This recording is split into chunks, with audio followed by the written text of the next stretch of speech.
প্রথমেই নমস্কার সকলকে এবং ছাত্রছাত্রীদের আন্তরিক শুভকামনা। আগামী 15ই ডিসেম্বর মানে সামনের রবিবার আমরা সকলেই পরীক্ষায় বসতে চলেছি। JIS প্রেজেন্টস ছায়া প্রকাশনী মেধার খোঁজ অভয়চরণ মেডিট্যান্ট এক্সামিনেশন 2024। সকলকে শুভকামনা তো জানিয়েছি। আজকে বিশেষ কতগুলো গুরুত্বপূর্ণ কথা বলবার জন্য আমি সামনে এলাম। আমরা কখন পরীক্ষা শুরু করব বা কখন পরীক্ষা হলে পরীক্ষা কেন্দ্রে গিয়ে উপস্থিত হব সেইটা এবং কিভাবে ওএমআর শিট আমরা ফিল করব সেইটা একটুখানি জেনে নেবার চেষ্টা করব। আমরা ঠিক 1 ঘন্টা আগে চলে যাবার চেষ্টা করব, কমপক্ষে 12টা থেকে পরীক্ষা শুরু, 1 ঘন্টা আগে আমরা চলে যাব এবং 11:15টার মধ্যে প্রথম বেল পড়বে, মানে প্রথম বেল 11:15টায় পড়বে যখন আমাদের ওএমআর শিট দিয়ে দেওয়া হবে।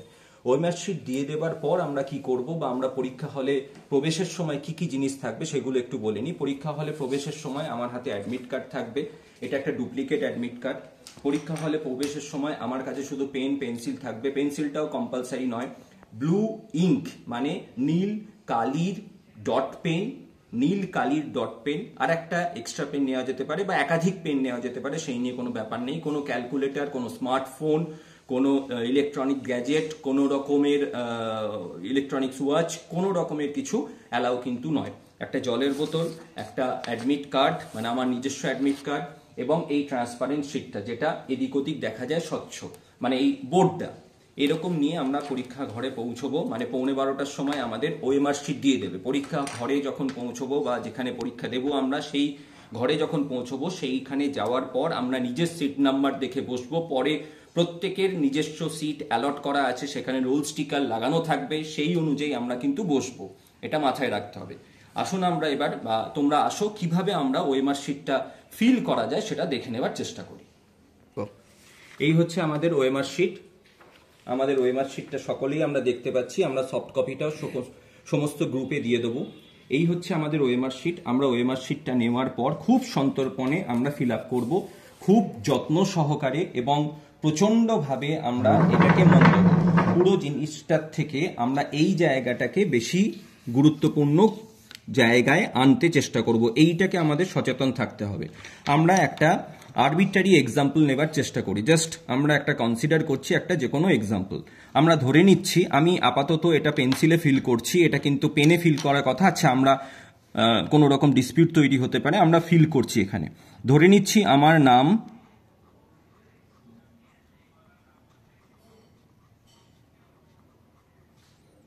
নিউটন দে। আমি একটা এক্সাম্পল তৈরি করছি, আমার নাম নিউটন দে। তাহলে আমি এখানে অল ক্যাপিটালে লিখব। মাথায় রাখতে হবে এখানে সমস্তটা বড় হাতের ইংলিশ ওয়ার্ডে আমরা লিখব, ইংলিশ লেটারে আমরা লিখব, অল ক্যাপিটাল লেটারে আমরা লিখব নিউটন দে। ঠিক আছে, এই যে এখানে ক্যান্ডিডেটের সাইন রয়েছে এগুলো একটু পড়ে নেব, কারণ 15 মিনিট সময় যথেষ্ট। 11:15টার সময় ওএমআর শিটটা ফিল দিয়ে দেওয়া হবে, 15 মিনিট আমাদের সময় থাকবে। আমরা কিন্তু কোনো দ্বিতীয় ওএমআর শিট প্রোভাইড করব না। আমি রিপিট করছি, আমরা কোনো দ্বিতীয় ওএমআর শিট প্রোভাইড করব না। এইবার এটা লেখার পর আমার এখানে সাইন কখন করব? আমার এখানে সাইন ইনভিজিলেটরের সামনে করাটাই ভালো, করে রাখলেও ক্ষতি নেই, কিন্তু তবু বলবো ইনভিজিলেটরের সামনে সাইন করাটাই ভালো। এবং আরেকটা কথা, অনেকেরই মনে হচ্ছে অ্যাডমিট কার্ডে এখানে সাইন বা signature of the invigilator, signature of the student, এখানে সিগনেচারটা স্টুডেন্ট কখন করবে? এখানেও সিগনেচারটা স্টুডেন্ট ইনভিজিলেটরের সামনে করবে, মানে স্টুডেন্ট সিগনেচার করলো তারপরে ইনভিজিলেটর এখানে সাইন করে দেবে। এটা গেল অ্যাডমিট কার্ড। আমি আবার এই জায়গায় আসি, এখানে আমি আমার যেমনভাবে আমি ক্যান্ডিডেট হিসেবে যেমনভাবে সাইন করার করব। এইবার ঘটনা হচ্ছে আমার রোল নাম্বার। আমি একটা যে কোনো রোল নাম্বার কনসিডার করে নিচ্ছি। আমার রোল নাম্বার ধরে নেওয়া যাক, আমার রোল নাম্বার 22059। আমার রোল নাম্বার দেখা গেল 22059। এবার আমি এটাকে ফিল করব কি করে? 22059 খুব সহজ ব্যাপার। এখানে প্রত্যেকটা নাম্বার লেখা রয়েছে, মানে এখানে এই যে বক্সে 2 লেখা রয়েছে, আমি এই বক্সের করসপন্ডিং মানে এই বক্সের উলম্ব রেখায় বা ভার্টিক্যাল লাইনে যে পুরো কলামটা পাচ্ছি, এই কলামে দেখে যেতে হবে 2টা কোথায় আছে। 2 রয়েছে এখানে, তাহলে এখানে 1, এখানে 2। 2 এর ঘরটাকে আমি সম্পূর্ণ, 2 এর এই যে বৃত্তটাকে, 2 এর এখানে যে সার্কেলটা রয়েছে এই সার্কেলটাকে আমি সম্পূর্ণ রকমের গোল বা ভরাট করব। এই যে বাবলটা we have to fill this bubble completely and we have to mark or we have to create this circle completely or very carefully. I think you have understood. তাহলে কি হলো, here is the number 2, এখানে 2টাকে আমাকে feel করতে হবে 2 এর পর, তার মানে 2 এর নিচে, মানে ভার্টিক্যাল কলামে, কলাম সবসময় ভার্টিক্যালই হয়, কলামে যে বা ভার্টিক্যাল বা উলম্ব তলে যেটা রয়েছে সেখানে আমি 2টাকে ফিল করলাম, তারপরে আবার একটা 2 রয়েছে, আমি তারপরেও একইভাবে এই ভার্টিক্যাল লাইনটায়, এই উলম্ব লাইনটায় আমি দেখে নেব 2টা কোথায় আছে, এখানেই 2টা রয়েছে, তাহলে পরপর দুটো 2 আমি ভরাট করলাম, একদম বৃত্তটাকে আমি পরিপূর্ণভাবে ভরাট করলাম বা এই বাবলটাকে আমি কমপ্লিটলি ফিল করলাম, রাইট। এইবার আমরা দেখব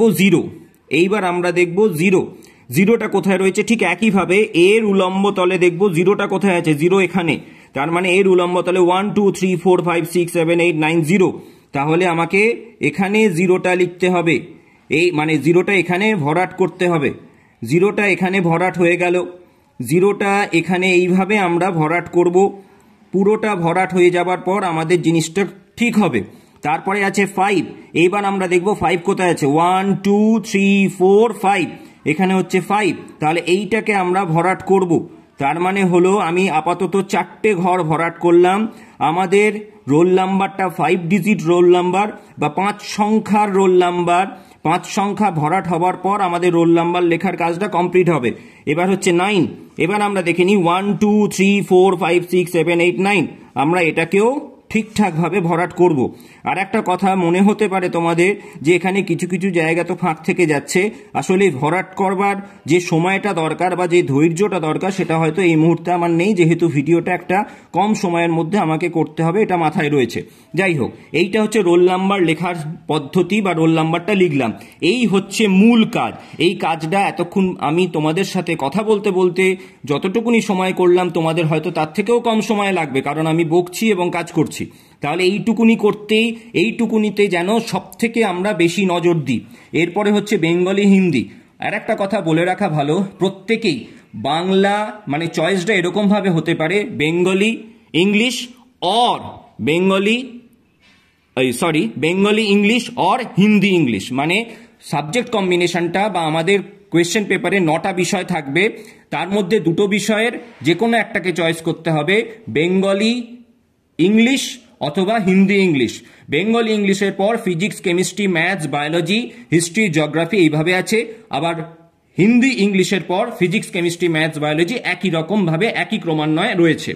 এবার বেঙ্গলি ইংলিশ যদি আমার থাকে তাহলে এখানে বেঙ্গলিতে টিক মারবো, আর হিন্দি ইংলিশ থাকলে হিন্দিতে টিক মারবো, টিক না মারলেও হবে। এখানে আমরা এই বি আর এইচ, বেঙ্গলি ইংলিশ থাকলে আমরা বি লিখবো, আর যদি হিন্দি ইংলিশ থাকে তাহলে এইচ লিখবো, আর বেঙ্গলির পর এখানে আমরা এই গোলটাকে ভরাট করে দেবো। এই হচ্ছে পুরো ব্যাপার। তারপরে আমরা কোয়েশ্চেন পেপার নেব, আমাদের কোয়েশ্চেন পেপার দেওয়া হবে ঠিক 12টার সময় প্রথম বেল পড়বে। কোয়েশ্চেন পেপারটা দেখতেও এরকম হবে, এখানে শুধু ইয়ারটা চেঞ্জ হবে, আর এখানেও ঠিক এইভাবে লেখা থাকবে, নীল পেন প্রথম প্রেফারেন্স বা প্রথম পছন্দ, তারপরে ব্ল্যাক, এখানে উল্টো লেখা আছে, কোনো অসুবিধা নেই, ব্ল্যাক অথবা ব্লু অথবা ব্ল্যাক, কোনো অসুবিধা নেই, তবে আবারও বলছি ফার্স্ট প্রেফারেন্স হচ্ছে ব্লু।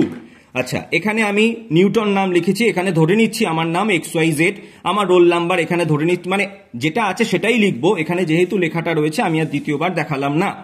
আমাদের কোয়েশ্চেন পেপারটা ঠিক এরকম থাকবে, এই হচ্ছে বাংলা, পুরোটা বাংলা হয়ে গেল, এখানে 9টা বাংলা কোয়েশ্চেন রয়েছে, এখানে টোটাল 9টার পর আরো 3টে 12 14, এই যে 15 নম্বর পর্যন্ত বাংলা কোয়েশ্চেন। তার মানে আমি যদি বাংলা অ্যাটেম্প করি, এই 15টা আমাকে অ্যাটেন্ড করতে হবে, করে এখানে গোলগুলো ভরাট করতে হবে। আশা করি বোঝা যাচ্ছে। এইবার কথা হচ্ছে, অনেকেরই একটা আমাদের কাছে ডাউট আসছে বা প্রশ্ন আসছে যে আমাকে বাংলা ইংরেজি, বাংলা আর হিন্দি একসাথে করতে হবে কিনা। কখনোই নয়, আমি যখন বাংলা করে ফেলছি তখন আর হিন্দি করার আমার কোনো সুযোগ থাকছে না, কারণ হিন্দি কোয়েশ্চেন নাম্বারও 1 থেকে শুরু হচ্ছে। তাহলে আমরা ভুল করেও এটা ভুল করতে পারবো না, মানে ভুলক্রমেও এই ভুলটা কখনো হবে না। তাহলে 1 থেকে 15 পর্যন্ত হয়ে গেল। আমি যদি আমি যদি হিন্দি অ্যাটেম্প করি মানে আমার যদি প্রথম ভাষা হিন্দি হয় তাহলে প্রথমে আমি হিন্দি দিয়ে শুরু করব, 1 থেকে 15 পর্যন্ত হিন্দি হয়ে যাবে, তারপরে শুরু হবে ইংলিশ। এই যে 15 নম্বর এখানে শেষ হলো, এখান থেকে শুরু হলো ইংলিশ, মানে 16, 17, 18, 19 এরকম ভাবে ইংলিশ যাচ্ছে 30 পর্যন্ত এলো। এইবার এলো ফিজিক্যাল সায়েন্স, এবার এলো ফিজিক্স বা পদার্থবিজ্ঞান। এবার এই যে ফিজিক্স কত দূর থাকবে, 31 থেকে 15টা কোয়েশ্চেন। আর একটা কথা বলি, এইবার হচ্ছে আমাদের প্রত্যেকটা কোয়েশ্চেন দুটো ভাষায় থাকবে। এটা প্রথমে বাংলা তারপরে ইংলিশ, মানে এই একটা কোয়েশ্চেনেরই প্রথমে বাংলা থাকবে তারপরে ইংলিশ থাকবে। আমরা যে কোনো একটা ভাষা, আমি যে ভাষায় সচ্ছল সেই ভাষাটা আমি পড়ে নেব, এবং তারপরে এখানে কোয়েশ্চেন, এখানে 31 ধরা যাক 31 রয়েছে, আমরা এখানে 31-এ গোল করব। আমি আর সেটা দেখালাম না। তাহলে আমরা মোটামুটি ভাবে ওএমআর শিট ফিল আপ করাটা বুঝলাম। আমাদের কোনো রাফ শিটেরও দরকার হবে না, কারণ আমাদের কোয়েশ্চেন পেপারের পেছনে একটা এরকম রাফ শিট দেওয়া থাকবে, সেখানে অঙ্ক করার জন্য যথেষ্ট। আমাদের জিওমেট্রি বক্সেরও দরকার হবে না, কারণ এখানে কোনো জ্যামিতি ড্রয়িং করা বা জিওমেট্রি ড্রয়িং করার কোনো ব্যাপার নেই। পেন্সিল, রাবার, ইরেজার তোমরা ব্যবহার করতে পারো, কিন্তু ইরেজারটাও ম্যান্ডেটারি নয়। যদি কোথাও তোমাদের মনে হয় একটা নিউমেরিক্যাল বা একটা প্রবলেম সাম, মানে একটা ম্যাথস করছি, তাহলে সেই ম্যাথসটা হয়তো এই রাফ শিটে করছি, এবার রাফ শিটে সেখানে হয়তো একটু ইরেজ করবার দরকার হলো বা মুছে দেবার দরকার হলো, মুছতে পারি, কিন্তু সেটা প্রয়োজন তেমন ভাবে পড়বে না, সরি।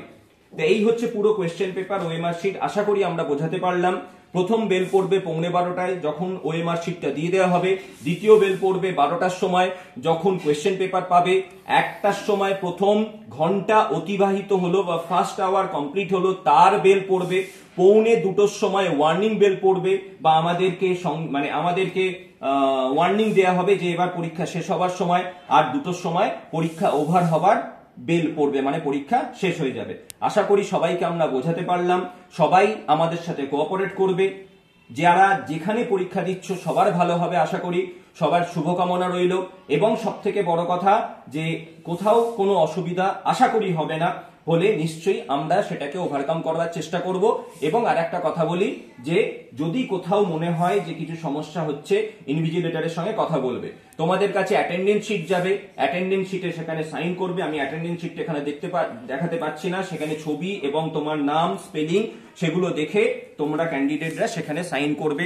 কোথাও কিছু ভুল থাকলে সেখানে ইনভিজিলেটরকে দেখাবে বা ইনভিজিলেটরের দৃষ্টি আকর্ষণ করবে। আশা করি আমার তরফ থেকে যতটা বলার বললাম বা বোঝাতে পারলাম। সবার ভালো হোক, শুভকামনা রইল। একটা প্রচেষ্টা, আশা করি তোমরাও আমাদের সঙ্গে সহযোগিতা করবে। আর একটা কথা, শুভকামনা জানানোর পরও আমি আর একটা কথা বলছি, যে ইউনিফর্মের ব্যাপারটা খুব ইম্পর্টেন্ট। অনেকেই প্রশ্ন করছো তোমরা যে আমরা কি ইউনিফর্ম পরে পরীক্ষা দিতে যাব।